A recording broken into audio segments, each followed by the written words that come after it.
नमस्कार शेतकरी मित्रांनो. तर आता बऱ्याच शेतकऱ्यांचं नियोजन असेल की उन्हाळ्यामध्ये आपलं क्षेत्र रिकामं झाले किंवा जे रान मोकळं झाले तिथं ड्रिपचं जर नियोजन आहे तर ड्रिप करत असताना कुठली काळजी घ्यायला पाहिजे किंवा कसं त्याचं नियोजन केलं पाहिजे किंवा कुठल्या स्टँडर्डची ड्रिप आहे तर ती निवडायला पाहिजे. आता त्याच्या संदर्भातला आजचा आपला हा व्हिडिओ असणार आहे. तर आता मी माझ्या शेतामध्ये काय केलं ते तुम्हाला सांगतो. सुरुवातीला इथं मी काय केले, 16 mm जे टेकअप आहेत तर ते जमिनीमधून काढले ते आणि परत याला काय केलं 16-20 जे ॲडॅप्टर आहे तर ते ॲडॅप्टर आहे आणि ही 20 mm नळी अशी 150 फुटापर्यंत वापरलेली आहे. आता इथं काळजी काय घ्यायची माहिती आहे का, आता तुम्ही ड्रीप जर निवडत असाल तर ड्रीपमध्ये पण भरपूर प्रकार पडतात. पेप्सी ड्रीप असेल, नॉन ISI असेल, ISI असेल, 16 mm असेल, 20 mm असेल, परत त्याच्यामध्ये 4 लिटर 8 लिटर असे प्रकार पडत जातात.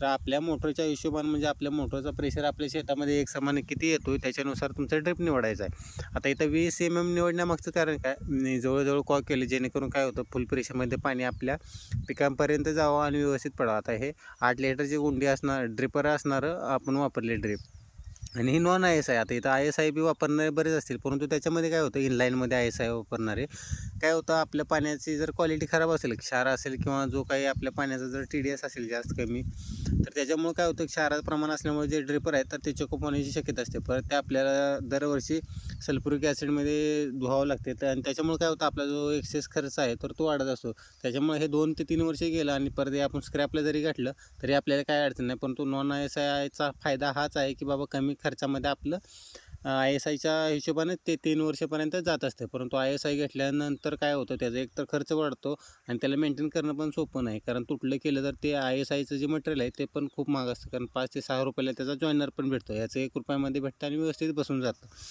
आणि दुसरी गोष्ट याच्यामध्ये जर तुम्ही गुंडीचं करायला गेला तर काय होतं ज्यावेळेस आपलं प्लॉट म्हणजे आता इथं मशागत करताना अजून मी ड्रिप टाकले नाही, वरच आहे. अशा वेळेला काय होतं गुंड्या कुठं तरी निघून पडणार किंवा ते काढताना थोडासा त्रास होणार. पुन्हा ज्यावेळेस ऊस तुटून जातो अशा वेळेला पण काय होतं ते पाल्यामध्ये काढताना आपल्याला त्याचा नाहक त्रास सहन करावा लागतो. त्याच्यामुळे काय करायचं आहे, इनलाईन 20 mm 16 mm तुमचं जर व्यवस्थित प्रेशर असेल, 16 mm हा कमी जर अंतर असेल 100 फुटापर्यंत 150 फुटापर्यंत 16 mm चालते आणि ते काय करायचं आहे प्रेशर चेक करून पाहायचं. आपला जो प्लॉट किंवा कॉक जो आहे तर त्याला पूर्णतः एक लेवल प्रेशर येतो का ते चेक करून पाहायचं, जेणेकरून काय होतं सगळीकडे पाणी समान पडल्यामुळं प्लॉट जो आहे एकसारखा बसतो किंवा एकसारखं उत्पन्न आपल्याला त्याच्यातून मिळत राहतं. तर ड्रिप करताना ही काळजी घ्यायची. माहिती आवडली असेल तर व्हिडिओ सेव्ह करा आणि आपल्या शेतकरी मित्रांपर्यंत नक्की शेअर करा. धन्यवाद.